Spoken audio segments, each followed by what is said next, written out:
اللہ جس کا چاہتا ہے رزق فراخ کر دیتا ہے اور جس کا چاہتا ہے تنگ کر دیتا ہے، اور کافر لوگ دنیا کی زندگی پر خوش ہو رہے ہیں، اور دنیا کی زندگی آخرت کے مقابلے میں بہت تھوڑا سامان ہے۔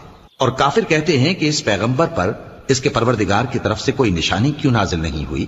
کہہ دو کہ اللہ جسے چاہتا ہے گمراہ کرتا ہے، اور جو اس کی طرف رجوع ہوتا ہے اس کو اپنی طرف کا رستہ دکھاتا ہے، یعنی ان کو جو ایمان لاتے اور جن کے دل اللہ کی یاد سے آرام پاتے ہیں ان کو۔